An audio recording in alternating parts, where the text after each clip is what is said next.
సాధారణంగా అందరి ఇంట్లో కూడా ప్రతిరోజు దీపాన్ని వెలిగిస్తూ ఉంటాము. అయితే ఈ దీపాన్ని వెలిగించే సమయంలో కొన్నిసార్లు దీపం కుందులో ఉన్న వత్తులు అనేవి పూర్తిగా కాలిపోతూ ఉంటాయి. అయితే అలా కాలుతూ ఉంటే ఏం జరుగుతుందో మనకు అర్థం కాదు.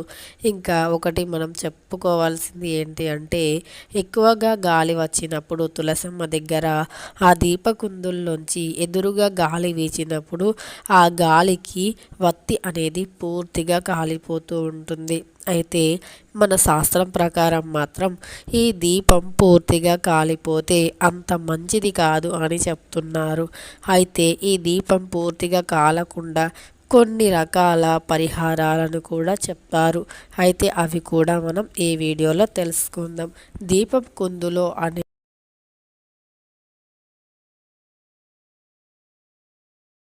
దీపాలు చక్కగా వెలగాలని చెప్పి మనం ఆయిల్ని ఎక్కువగా వేసి, ఇంకా కొంతమంది నువ్వుల నూనెతో వెలిగిస్తూ ఉంటారు దీపాన్ని. మరికొంతమంది ఆవు నెయ్యితో వెలిగిస్తూ ఉంటారు. ఇంకా ఎవరికి నచ్చినట్టుగా వారు ఏ నూనెతో అయితే ఆ నూనెతో వెలిగిస్తూ ఉంటారు. కానీ ఈ దీపాలు అనేవి పూర్తిగా కాలిపోకూడదు అని చెప్తున్నారు. ఇంకా మన ఇంట్లో లక్ష్మీదేవత ఎప్పటికీ కొలువై ఉండాలి అంటే దీపం వెలిగించిన తర్వాత ఆ దీపపు కుందులో ఒక బియ్యం గింజను వేయడం చాలా శ్రేయస్కరం అని చెప్తున్నారు. అంతేకాకుండా ఆ దీపపు కుందులోని వత్తులు అనేవి పూర్తిగా కాలకుండా ఒక రూపాయి కాయిన్ని అందులో పెట్టాలి. ఆ వత్తికి సగం వరకు వచ్చేలా పెట్టాలి. అలా పెట్టడం ద్వారా ఆ వత్తి అనేది పూర్తిగా కాలిపోకుండా ఉంటుంది అని చెప్తున్నారు. అయితే ఇంకా మనం దీపాన్ని వెలిగించిన తర్వాత పూజ పూర్తి కాకముందే గనుక దీపం ఆరిపోతే ఇది అంత మంచిది కాదు అని చెప్తున్నారు. కానీ కొన్ని సమయాల్లో మనకి తెలియకుండా గాలి వీచడం కానీ, చిన్నపిల్లలు డిస్టర్బ్ చేసి అంటే చిన్నపిల్లలు వచ్చి ఆరిపేయడం కానీ వంటి పనులు అప్పుడప్పుడు జరుగుతూ ఉంటాయి. అలాంటి సందర్భంలో మనం ఆ దేవుళ్ళని తల్లి నీవే రక్ష, మాకైతే ఏమీ తెలీదు అంటూ మనం వేడుకోవాలి. ఏదైనా ఆపద ఉంటే ఆ ఆపద నుండి తప్పించమని అమ్మవారిని కోరుకోవాలి.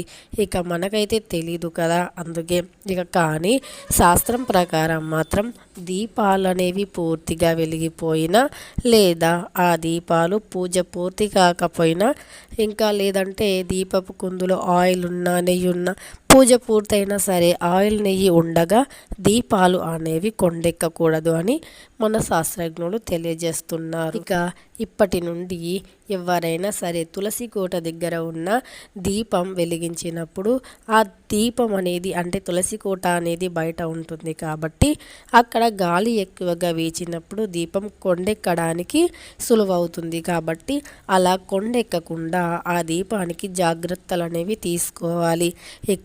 తొందరగా దీపం కొండెక్కకుండా అక్కడ తులసి కోట వద్ద కానీ లేదా దేవుని గుడి వద్ద కానీ దీపాలు అనేవి తొందరగా కొండెక్కకుండా ఏదైనా అడ్డుగా పెట్టుకోవాలి, అంటే జాగ్రత్త పడాలి.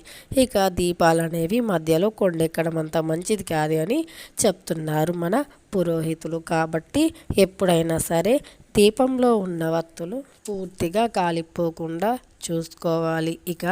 దీపంలో తప్పనిసరిగా ఒక బియ్యపు గింజను కూడా ఉంచాలి. అంతేకాకుండా పిల్లలని కూడా దీపం ఆరిపేయకుండా చూసుకోవాలి. తప్పనిసరి దీపాన్ని వెలిగించినప్పుడు దీపపు కుందులకు పసుపు, కుంకుమ, గంధం వీటిని తప్పనిసరి పెట్టుకోవాలి. అవి పెట్టకపోయినా కొన్ని అక్షంతలు దీపం వద్ద ఉంచాలి. అది కుదరకపోయినా ఒక పువ్వునైనా సరే దీపం వెలిగించిన తర్వాత అక్కడ పెట్టాలి. అంతేకాకుండా దీపపు కుందుని ఎప్పుడూ ఒంటరిగా ఉంచకూడదు, రెండుగా జోడించి పెట్టి అందులోనే దీపాన్ని వెలిగించాలి.